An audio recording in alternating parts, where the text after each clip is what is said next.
அதாவது இழந்ததை மறுபடியும் சரி கட்டுவோம். அதுக்கு ஒரு வாய்ப்பு கிடைக்குது இந்த ஊர்லயும் நினைச்சு வந்துவாங்க. எங்க இருந்து வரீங்க? என் பேரு சாமிக்கண்ணு, திருவண்ணாமலை தாமரை நகர். உங்களுக்கு என்ன பிரச்சனைங்க ஐயா?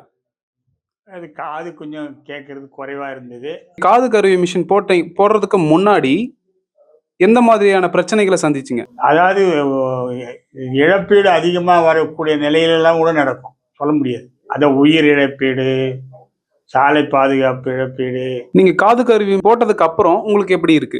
அதாவது ஒரு ஒரு புத்துணர்ச்சி. மறுபடியும் ஒரு சாதாரண இப்ப நான் உங்ககிட்ட பேசிட்டு இருக்கிறப்ப ஃபேன்லாம் நிறுத்திக்கிறீங்க, சவுண்டெல்லாம் இல்ல இப்போ. இந்த சைடுல இருக்கிற சத்தம்லாம் இல்லாம அமைதியா பேசுறேன். அதாவது ஒரு தனி மனிதனா, புது மனிதனா. அதாவது சில வார்த்தைகள் சொல்ல விரும்புறீங்களா? ஊக்கமும் உழைப்பும்ன்றதை விட உள்ளன்போடு அரவணைச்சு அவருடைய பழைய நிலைக்கு கொண்டு வந்து ஒரு மனிதனை மனிதனாக உருவாக்கணும்னு நினைக்கிறாங்களே, அது பெரிய சாதனை.